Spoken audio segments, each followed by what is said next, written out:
Generic Fantasy 101. Hello, welcome back to the baldbookgeek. I am Will. I am your host for this morning's entertainment. Before we get started, this video is not sponsored, but I want to give a shout out to Obi's Beard Balm. I am slightly obsessed with this stuff. I use it a lot, and I'm not sponsored by them. I wish I was. I want more of this, and I will be buying more. I want to talk about Priory the Orange Tree. So Priory the Orange Tree is a book that kind of left me cold. I call it a classic case of overhyping. So first things first, I'm going to start with what I liked and then I'll move into what I didn't like. What I liked was that this is a big epic fantasy novel. I found it funny when people, especially you could tell the people that hadn't really read fantasy outside of YA, were kind of worried how big it was. I mean, it was only 800 pages-ish. That's not particularly big. I like the story. I like the fact it was very much classic fantasy. I actually liked a lot of the characters, but I found the background characters more interesting than the main characters. What I found really weird about this book, full stop, was how rushed it felt towards the end. Like, you get these big chapters of epic happenings, but then at the end it becomes really rushed, with some of these becoming just a few pages, and the story moves at a much greater speed.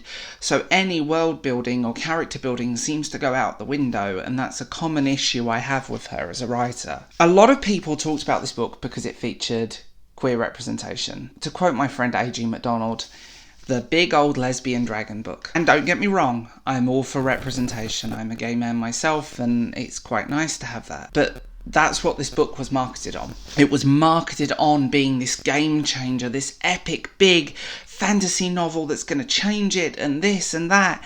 And I read it, and it was the most generic fantasy novel I have read. It had all the trappings and tropes of every fantasy novel I've read in my lifetime. Every epic fantasy novel written since the 1920s.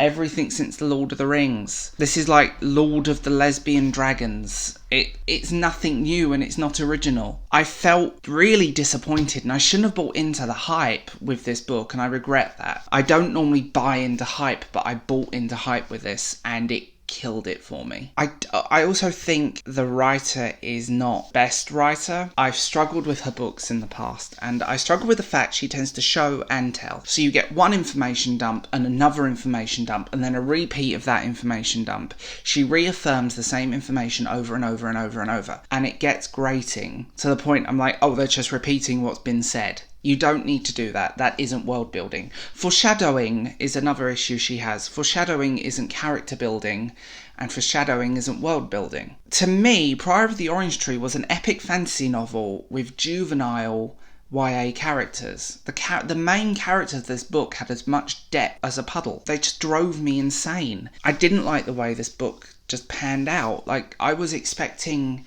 epic big fantasy. If you want epic big fantasy, read Lord of the Rings. Read Brent Weeks. He's a fantastic writer. If you want a game-changing fantasy, read Nevernight by J. Kristoff. That's a game changer in fantasy. This book is fine as someone's first fantasy novel. It would be fine as that. I've never read fantasy before. Oh, I'll give it a go. I think it's one of those books, if you've read a lot of fantasy, you're just going to switch off halfway through. And that's what frustrated me. That's what really just got to me. I thought the world was interesting. I thought the background characters were interesting.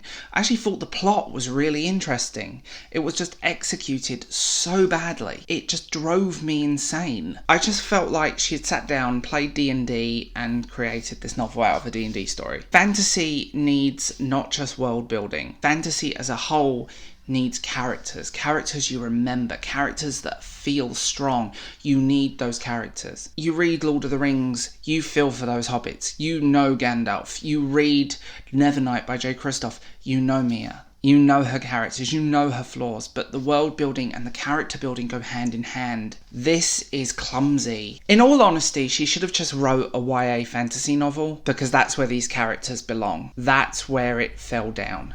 These characters had no building. They had traits.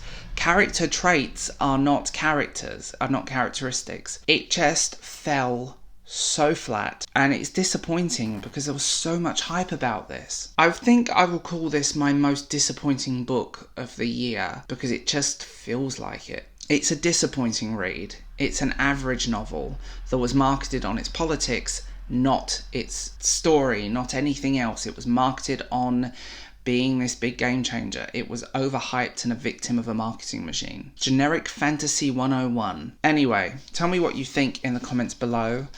I will talk to you guys later. As always, please hit that like and subscribe button and hit that bell if you want regular updates from me. And you are welcome to find me on my social media platforms.